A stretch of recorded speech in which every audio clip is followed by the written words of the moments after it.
of all JavaScript. Prince of all say and say. Well, so our next talk is Charles. He's going to talk about big testing in React.js. This is something that I've been like hearing rumors about for months now. Like we have a friend of his that works with us, and it is really stoked to hear it. I think it solves it attempts to solve a very interesting problem, especially in React.js where it can get a little too micro focused. So we're looking forward to this one, and with that, here's Charles from the front side. Hey y'all, that's right, I am Charles from the front side. And testing is something that's really near and dear to my heart for those who know me, and so I'm really happy that I got to come here and talk to you all about it. So with all the niceties aside, let me just start with something controversial. You might agree with this, you might not, but I just threw that up there to be controversial. I'm actually not saying that to imply that what we think about when we say unit tests don't have value, but I do want to kind of dig into what it is we mean when we do say a unit test. And to do that, I think you need to actually kind of ask what is a test? What is a test anyway? And for someone who's been coding as long as I have, that kind of answer has shifted over the course of my career. When I first started with it, the majority of what I was concerned with was code quality, making sure that when I delivered something that it was going to work as it expected, and when it came time to deploy it either to other developers or to production, I wasn't going to break anything.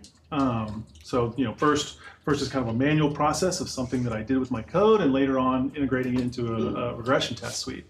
That was just kind of the start. As I became more familiar with the concepts, tests started to have more of a impact in my daily development workflow. So they would kind of guide design. As something that is inherently testable usually has loose coupling and is more flexible and can be composed in interesting and new ways. Another way that it moved from becoming this deployment activity to a development activity was that it became absolutely critical in protecting me as I made big changes to my code, to support that the refactoring of the structure of your application.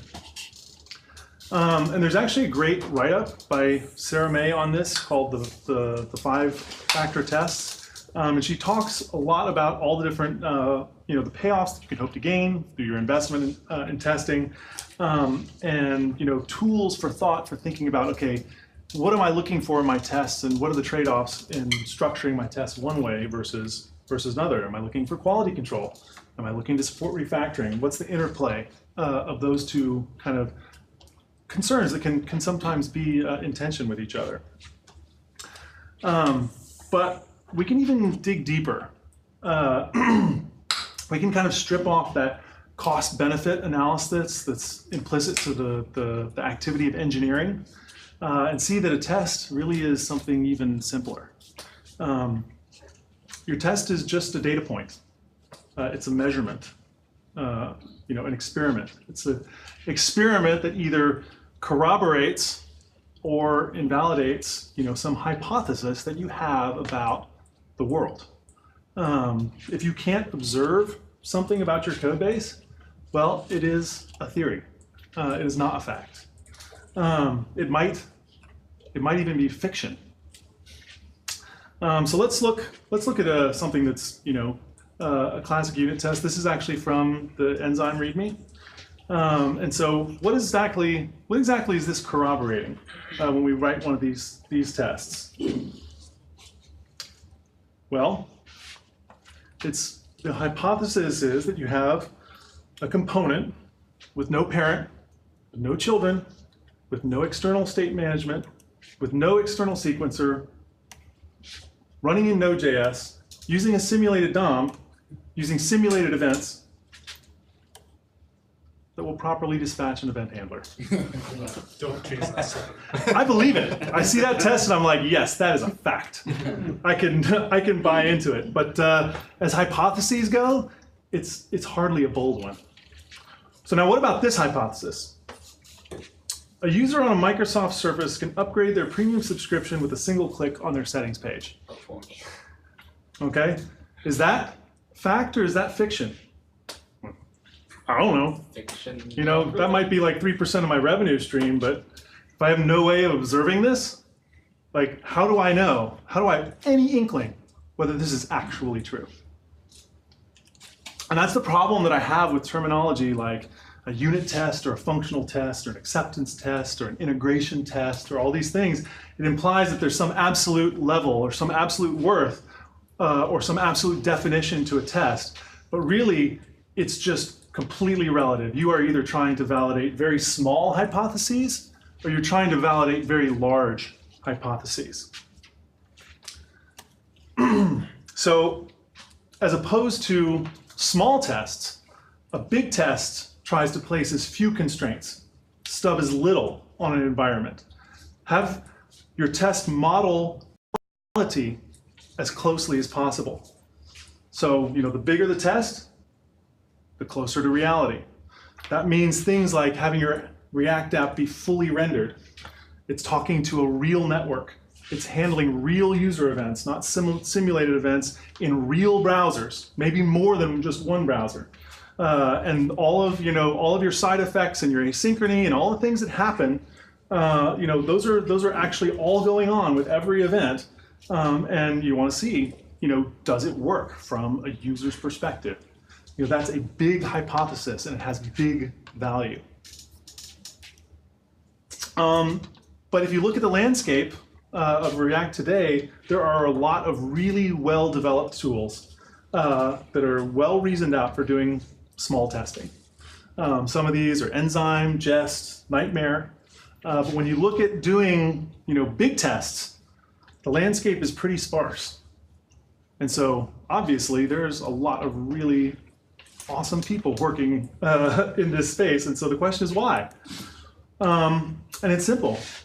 Small tests are relatively easy to write and big tests are relatively hard. If you've ever worked with things like Selenium, other end-to-end testing frameworks, the runners and the setups can be slow, they can be hard to control, you have runaway processes, it can be unwieldy and difficult to manage, and so it makes it not worth it. You spend more time maintaining your ability to run these tests and not actually reaping the benefit from them. And there is a ton of complexity here, but we cannot model that complexity by pretending that it is not there.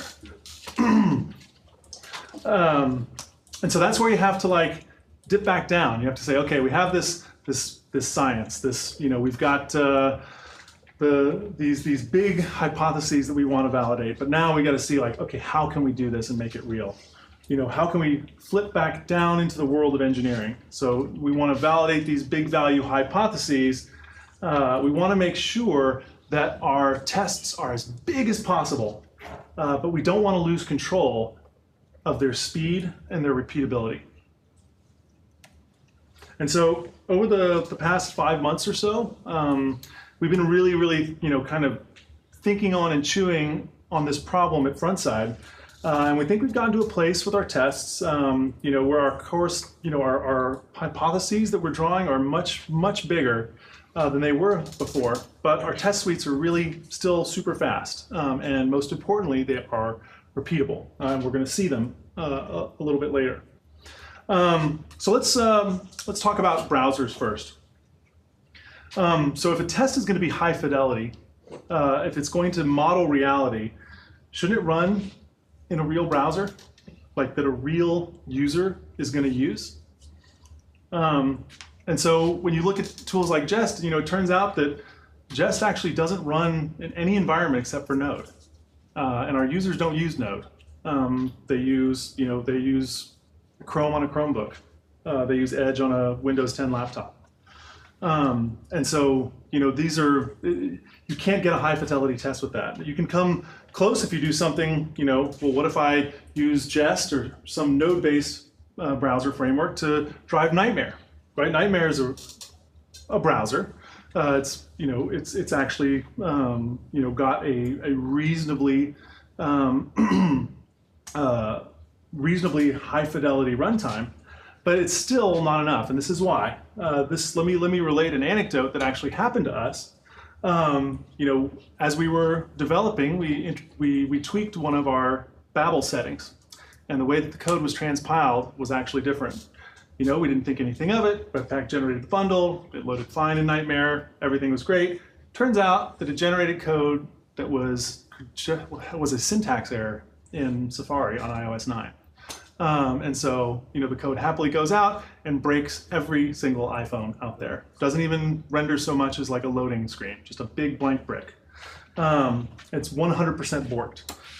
And so you can't actually, you can't do that with Nightmare because it's not an actual browser that actual people use. And so our answer to this was to use Karma.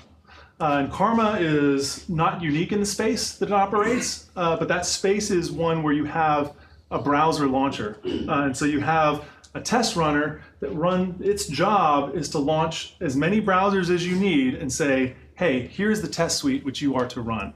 And by inverting that control, you can actually run your test suite against a multiplicity of browsers. And a expensive, I think worth it option here, an enhancement on this setup, is to use Karma and Browser Stack or test them in Browser Stack. There's a couple of browser launchers, not just Karma, but Browser Stack actually lets you pull up a virtualized device, connects back to Karma, and Karma says, here's the test suite to run. And so you can be running inside your CI, whether it's on Travis or on Circle or CodeShip or whatever. You can be running, iOS tests. You can be running Surface tests. You can be running iPad, what have you, Android, you name it. And so you can test on all kinds of devices. So now another big problem when it comes to big testing is the network. How many people here have an application that actually talks to an API? Okay, that's about half of you. So I guess the rest of you guys are doing game development. But the question is, do your tests like exercise the network, right? They should, if it's going to be big. Otherwise, you're just kind of leaving it to chance. But it's hard, right? It's hard. It's a daunting prospect. I want to bring up an entire API, some weird server process that might not even be in JavaScript. It's got its own kind of esoteric lifecycle. Run my tests against, put it in some known state, run my tests against it, then tear it down and get it going for the next thing. It seems like, gosh, if I actually try to attempt that, that's going to destroy, any hope that I had at being fast and repeatable. And so, it kind of seems like a non-starter. Except there is, there's something to be done about this. There's a phenomenal tool called Mirage, and this tool really kind of deserves its own talk. It's out of scope, but it's just Mirage is an unreasonably awesome tool, and it's this use case is only probably 25% of what it's good for, but it allows you to embed an entire server right inside your browser. This server that will handle all of your request response cycles. So it happens it actually hijacks XML HTTP request, and so that data actually travels to and from this server, an actual server that just so happens to be running inside the browser. And what that means is, your application code, then there's a lot of it in all of our apps, its only job is to take data on the client, map it to a format that's acceptable to the server, and then send it to the server, take the response, take that, map it back to your format that's acceptable to your application internals. Mirage lets you test that code. And that's actually just the beginning of it, because it makes the setup and teardown a lot easier too. But that's because it comes out of the box with capability for factories. And so what that means is you can make credible and well-formed mock data. And that's typically very hard, right? When you're writing a test case and you're trying to stub out some server, it's so hard. You end up making these hokey responses that don't really represent reality. But Mirage lets you generate data that's got, a good feel to it. For starters, people have real names, businesses have real names, physical locations have real addresses, there's avatars, email addresses, but it supports even more advanced features like having relationships. So, if you want to have side-loaded relationships when you make an API request, you can do that with Mirage with relative ease. And that just helps you be able to test your application in this repeatable way because you don't have fixtures. All you have to do is tweak. If something changes about your API, you can tweak your factories, and now your test suite is generating data in a credible way. And so, like I said, this. You push your laptop back another inch or so. Back? Yeah, it shouldn't slot like. Oh, is there a lip there? There's a little lip there. Yeah, I can't. Move down a little. There we go. Around a little. There you go.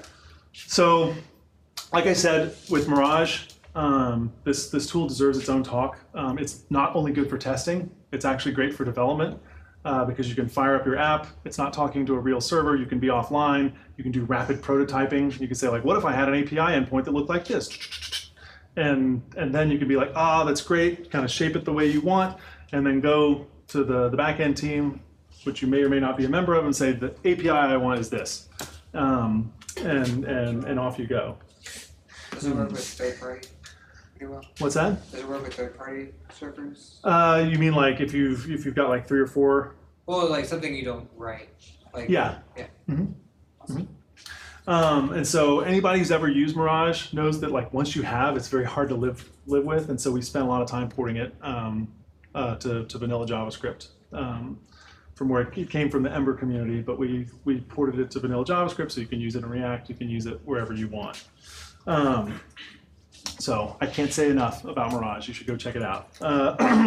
But this isn't just to talk about Mirage, so we'll get on. So another big problem that you have when you're writing these big tests is, our applications, especially modern applications, especially React applications, these single-page applications, there's just a lot going on of which you have no control over the timing. So you just got all these asynchronous effects. You have, one of the biggest strengths of React is you have no control over when it actually renders anything. Like it takes that off of your hands and does it for you, but actually getting a lock on when anything is actually going to happen is difficult. So this is a huge challenge facing any test suite that wants to make observations about the state of an application. So, ideally, right, we have these asynchronous applications where something happens, and then that causes a state change in the application, and then you want to make an assertion, and you want to say, okay, the thing that I wanted to have happen, that happened.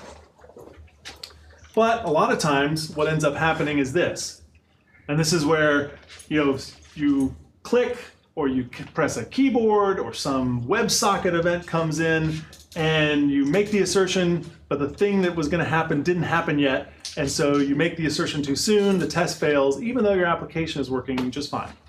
And so that's actually very hard to deal with when the mechanics of how the effects of a cause are realized are completely opaque. But it turns out there's a very effective, very simple strategy for dealing with this. And so what we've kind of coined this as convergent assertions. So you don't want to assert that the application is in a particular state at a particular time. Instead, what you want to assert is that the application state will eventually converge to some desired state. And what that requires is you need to have strict partitioning of your test suite into the things that cause side effects and the things that are asserting your state.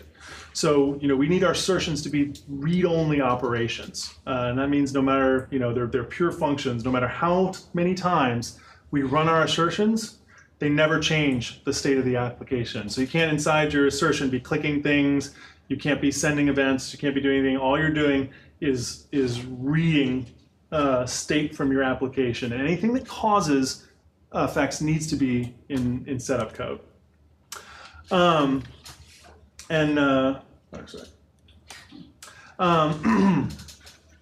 So let's have a look. This is a test case from our code base, and you can see this is actually just using Mocha. But the key thing to see here is that all of the side effects, in other words, the thing that actually toggles, we want to toggle this thing to say whether it's selected or not. We're using page objects here, but the point is inside the before each, that's where the change happens. That's where you kick over the first domino. Okay, and then that it block is nothing but an expectation. Okay, we can run that expectation any number of times, and it's not going to change the state of the application. Okay, and there's actually a reason that we need these things to be pure and have them be runnable again and again, and that's because we actually are going to run them again and again and again. And so you can see here we have our cause, and we just start running the assertions. Then we say, okay, at some point that it converged onto that state. Good. You know, it doesn't matter that the first 5 times it failed. You know, we'll time box it by a timeout. And it turns out that if you make this leap, this technique is shockingly resilient to change. So just as an example, using this, we were able to refactor from using straight Ajax and POJOs and set state to using Redux and Redux observable. And basically it didn't have to change the tests at all. Completely and totally black box, because it doesn't care about asynchronous effects. Does the state converge to the desired state? Yes or no? It's very, very simple. And that really, really, helps to enable big refactoring. Sorry, do you have a question? So does your assertion then have a third state that says still in progress? No, not currently. I mean, it just blocks the test runner, the Mocha test runner. So it doesn't. The state is not. I guess you could say it in a way. The state is the test is in a third state. Inconclusive until It's inconclusive, right? So there's a timeout period. Yeah. Constantly hitting it until it gets the end. Exactly. But this really, really enables you to refactor. So I mean, in that example we just gave, we were swapping out huge pieces of our infrastructure, the entire state management infrastructure. In the test case, they got us covered. And so that's really, that really is a great feeling of speed of development when you experience that. So, sorry, I think you might have mentioned this in the previous slide, but it's the Mirage server. Like, where does it actually run? Is that the network layer? Is it run inside the browser? Or? It runs inside the browser, but it That's completely like hijacks. It completely hijacks. Is it an extension in the browser? Or Nope, it's pure JavaScript. It's like web workers. So right now, it's actually they're moving towards web workers. Right now, it actually hijacks XML HTTP request and fetch. But how does it hijack? Where does it actually? So it actually, the global window.xml HTTP request and window.fetch, it overwrites it. But so you have like your own like scaffolding of an HTML file, including an additional script tag with Mirage, or how does the Mirage actually get in the browser? I guess. Well, so in our test, so basically we have another Webpack entry that just boots Mirage. In our when we build our tests, Okay. we have an entry that just starts. So it's just like Yeah, so we basically have 2 entries instead of just our doing main. multiple bundles. Like you have a second one that actually has Mirage bundle. No, it's actually just inside the main bundle, the main test bundle. Okay. So in our particular setup, I mean, you could structure it that way, definitely. Are you using it with Karma? That's okay. So if you want, I can show. I'm Yeah, happy to show you. And actually, both of these projects are open source, so you can go and inspect it.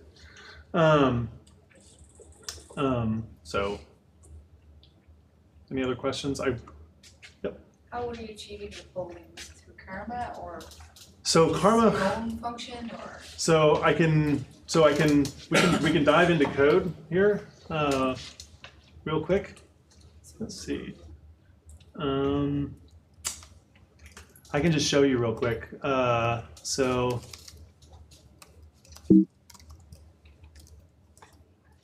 basically what we did is we overwrote it inside Mocha. And so it does this. It loops, is all it does. And it just runs an assertion multiple times. And we actually have, a kind of a generic function, because sometimes we have the concept of a convergent assertion, but we also have the concept of an invariant to say, well, I actually want to make sure that this assertion always is in effect throughout the timeout period, not just once, and stuff like that. But basically just inside Mocha. Did you try to run this without the polling? So like, so in other words, It would fail totally. At your when you hit that timeout, whatever you set your timeout to, that it would run that assertion at the timeout. So you have to keep running it until it hits a timeout, right? Yeah, because we have no idea what React is doing. We have no idea what Redux is doing. We have no idea. We don't care. There's like all these crazy ping-pong effects happening, and it feels like so wrong to poll. But once you use the test framework, it feels so right. Very quick a lot of the time too. What's that? It could be very quick a lot of Yes, the time too. that's my actual next point. It turns out being way faster because you're not waiting. You don't care about the 99% of the state that you don't care about. You just care about the state that you're asserting on. And so you don't wait around for the rest of the application. What about the wait until concepts that they have in some of the Like Selenium. We haven't visible or we haven't come across. So we do have some of that, like in our setup blocks. We do have the ability to attach. Essentially, we say before each dot when, and so then you're able to attach an assertion with your before each, and so the setup will not continue until the before each is, or it won't allow further setup to happen until that condition is met. So yeah, that would probably be the closest thing to wait until in Selenium. So I will just go ahead and do a quick demo here. So let me go ahead and we'll just run the test suite here. So let's see,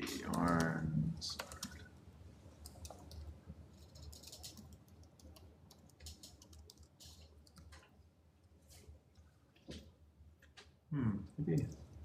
Oh wait. I want to yarn start. Yarn test. Okay. So actually building the test suite is the slowest part of the test suite. And one thing to keep in mind here when you actually see, here we go. So there goes the acceptance test suite. Now there's 57 tests finished in 25 seconds. Every single one of those 57 tests rendered the entire application, did probably like 10 AJAX requests, navigated, did some navigation. We have some search functionality. It's like searching, doing autocompletes, going through, making assertions, and then tearing down. So I mean, compared to some of the other frameworks that we were using, or other techniques that we were using, it's just absolutely lightning like fast. About a second per acceptance test or so. Or half second, Yeah. right? Yeah, so about 500 milliseconds per acceptance test. Yeah, on a good one. Yeah. So that was one browser. So what we can do, I'm glad you asked. So I'm not going to show browser stack because it requires internet today, but we're going to do browser stack single dash run dash browsers Chrome comma Safari. So now we're gonna test. That was just on Chrome, and so now we're testing. So you can see the number of tests was 57.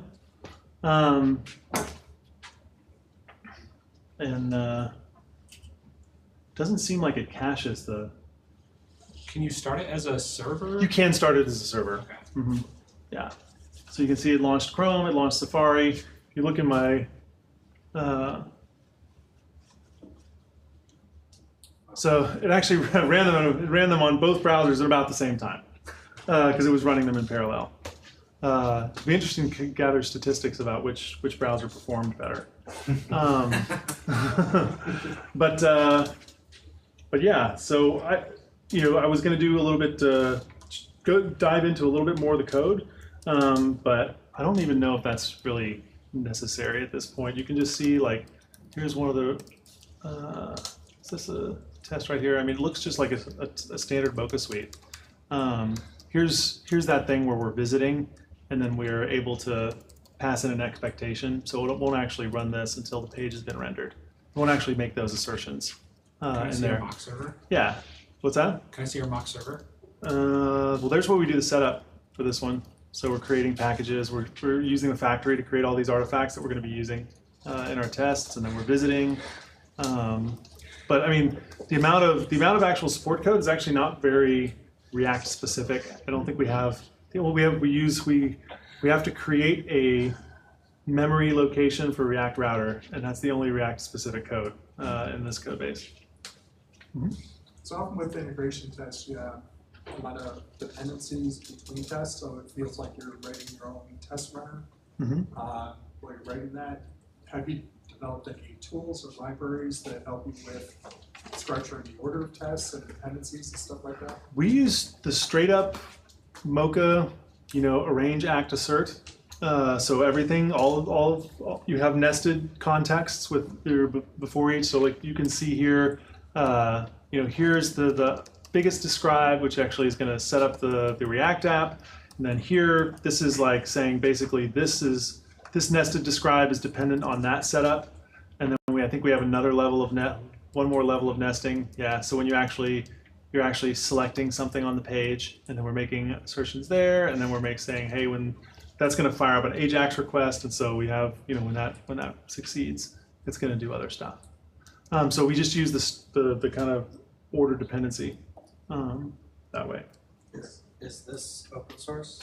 This is part of a open source project, yeah. So I'll put the URLs. They're in my slides, and I can put them on in the comment on the meetup group. How portable is this currently? Like, what's basically like from like a car that you rent or buy to a car that you have to assemble from a kit? So I would say there is some assembly that's required. I mean, you're going to have to set up Karma.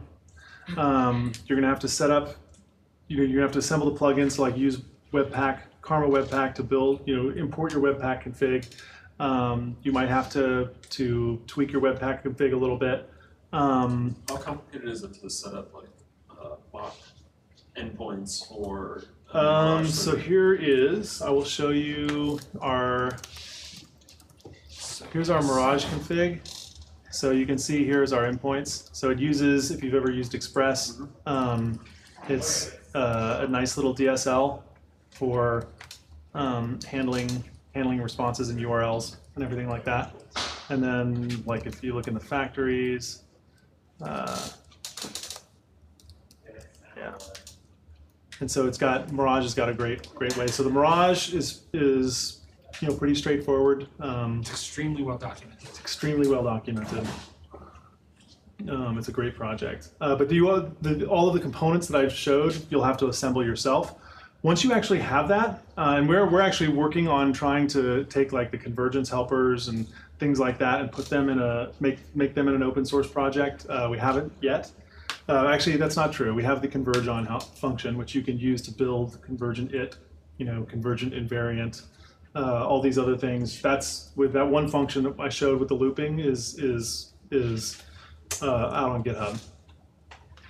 But you'll have to assemble it. But once you do, you could test a jQuery app using this. Have you done any experimentation with like running it against production servers or a staging server or something like that in replace? Not on this project, but I have.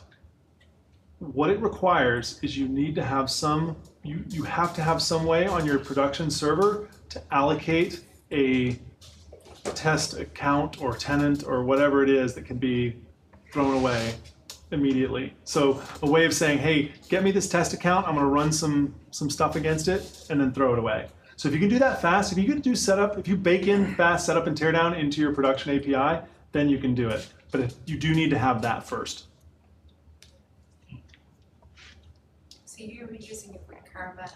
I've used WebRiot for other stuff. Mm-hmm. And Mirage server we use Those runners are. Yeah, it can It's just, as you because say, it's running in the browser. capabilities. Yep. Did you have a question? Is there any other questions? Okay. Oh, So have you compared, or have you ever compared like Mirage to something like Hoverfly or some of the other existing kind of like mock testing?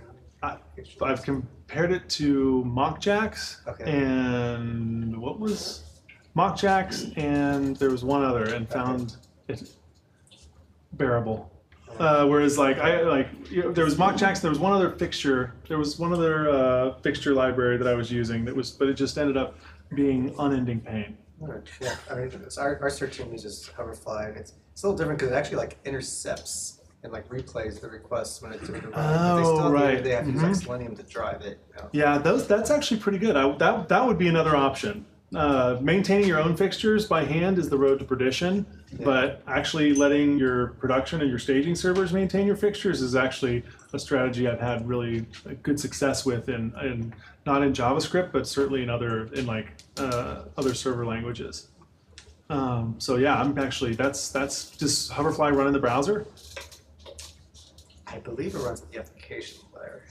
It's not my project, so I just That would be definitely something to look into. Okay. It's basically like Mirage as a service. Mirage as a service. Huh. Anyone else have any questions before we go on? Oh, we're almost to the end, I think. Yep. All right. So that was the demo. Y'all can feel free to like ping me or what have you. Here are this is kind of the repo where we were experimenting with these ideas before we decided to lean on them in production, and then the second URL is actually a real application that we're developing that's open source that uses this technique. So, it is ongoing work, but if you want to be a part of it, come seek me out either on Twitter or Meetup or on email. I'm cowboyd@frontside.io. We are hiring. And obviously we as a consultancy, we like to help our clients struggle with problems like these. So if this is you, this is we should talk. So I think that's it. So thank you.